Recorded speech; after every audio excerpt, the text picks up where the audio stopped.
മമ്മിൻസ് cooking വേൾഡിലേക്ക് എല്ലാവർക്കും സ്വാഗതം. ഇന്ന് ഞാൻ വന്നിട്ടുള്ളത് ചക്കക്കുരു കൊണ്ട് ഉണ്ടാക്കുന്ന ഒരു പായസത്തിന്റെ റെസിപ്പി ആയിട്ടാണ് കേട്ടോ. ചക്കക്കുരു പ്രഥമൻ നല്ല ടേസ്റ്റ് ആണ്, വളരെ എളുപ്പം ഉണ്ടാക്കിയെടുക്കുക. ഇപ്പൊ ചക്കന്റെ സീസൺ ഒക്കെ അല്ലേ, അപ്പൊ തീർച്ചയായിട്ടും എല്ലാവരും ട്രൈ ചെയ്ത് നോക്കുക കേട്ടോ. നല്ല ഹെൽത്തി ആണ്. അപ്പൊ വീഡിയോ നിങ്ങൾക്ക് ഇഷ്ടപ്പെട്ട് കഴിഞ്ഞാൽ ലൈക്ക് ചെയ്യാനും ഷെയർ ചെയ്യാനും മറക്കരുത്. അതുപോലെ ചാനൽ സബ്സ്ക്രൈബ് ചെയ്യാനും മറക്കരുത് കേട്ടോ. അപ്പോൾ നമുക്ക് വീഡിയോ നോക്കാം.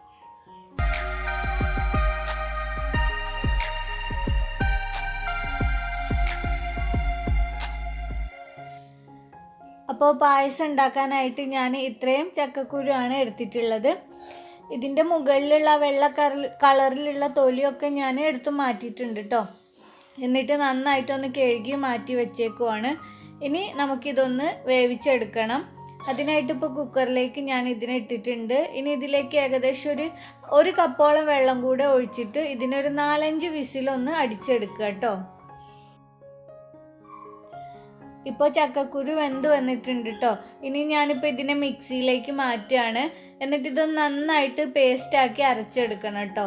ഇതിൻ്റെ കൂടെ തന്നെ ഞാൻ 2-3 ഏലക്കയും കൂടെ ചേർത്തിട്ടാണ് അരച്ചെടുക്കുന്നത്.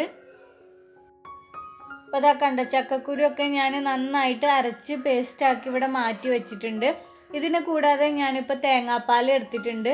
ഇത് 1-ാം പാലും ഇത് 2-ാം പാലും ആണ് കേട്ടോ. 1-ാം പാൽ എന്ന് വെച്ചാൽ നമ്മൾ ആദ്യം പിഴിഞ്ഞെടുക്കുന്ന പാല്, പിന്നെ അതിനുശേഷം പിഴിഞ്ഞെടുക്കുന്ന പാലാണ് 2-ാം പാല്.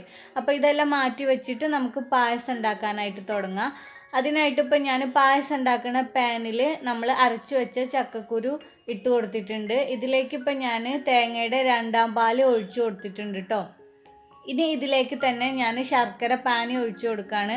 ഇത് ഞാൻ മധുരത്തിന് ആവശ്യമായിട്ടുള്ള ശർക്കര എടുത്തിട്ട് ഉരുക്കിയിട്ട് അതൊന്ന് അരിച്ചെടുത്ത് വെച്ചതാണ് കേട്ടോ. ഇനി ഇതെല്ലാം കൂടെ നന്നായിട്ടൊന്ന് മിക്സ് ചെയ്ത് കൊടുക്കുക. എന്നിട്ട് നല്ല പോലെ ഒന്ന് തിളപ്പിച്ചെടുക്കുക കേട്ടോ. ഏകദേശം ഒന്ന് തിളച്ച് കഴിഞ്ഞാൽ നമുക്കിതിലേക്ക് തേങ്ങയുടെ 1-ാം പാൽ ഒഴിച്ചു കൊടുക്കുക. എന്നിട്ട് വീണ്ടും നന്നായിട്ടൊന്ന് ഇളക്കി കൊടുക്കുക കേട്ടോ.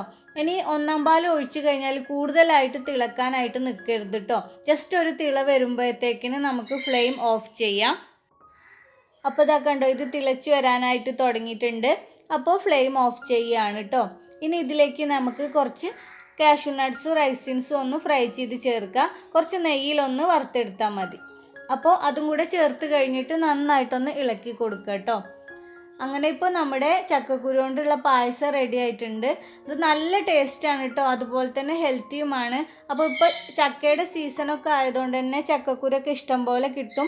അപ്പോൾ എല്ലാവരും ഒന്ന് തീർച്ചയായിട്ടും ട്രൈ ചെയ്ത് നോക്കിയിട്ട് നിങ്ങളുടെ അഭിപ്രായങ്ങളൊക്കെ അറിയിക്കുക കേട്ടോ. അപ്പോൾ ഈ വീഡിയോ എല്ലാവർക്കും ഇഷ്ടമായിട്ടുണ്ടെന്ന് വിചാരിക്കുന്നു. ഇഷ്ടമായിട്ടുണ്ടെങ്കിൽ ലൈക്ക് ചെയ്യുക, ഷെയർ ചെയ്യുക. പിന്നെ നിങ്ങൾക്ക് എൻ്റെ ചാനൽ ഇഷ്ടപ്പെട്ടിട്ടുണ്ടെങ്കിൽ പ്ലീസ് ഒന്ന് സബ്സ്ക്രൈബ് ചെയ്യുക കേട്ടോ. സബ്സ്ക്രൈബ് ചെയ്യാനായിട്ട് വീഡിയോക്ക് താഴെ കാണുന്ന റെഡ് കളറിലുള്ള സബ്സ്ക്രൈബ് എന്ന് എഴുതിയ ബട്ടൺ ഒന്ന് പ്രസ് ചെയ്യുക. അപ്പോൾ ഒരു ബെല്ലൈക്കൺ വരും, അതും കൂടെ പ്രസ് ചെയ്യുമ്പോൾ ഇങ്ങനെ കാണാം. ഇതിൽ മുകളിൽ കാണുന്ന ഓൾ എന്ന ഓപ്ഷനും കൂടെ മറക്കാതെ പ്രസ് ചെയ്ത് വെക്കാം കേട്ടോ. അപ്പോൾ നമുക്ക് പുതിയൊരു വീഡിയോയുമായിട്ട് കാണാം.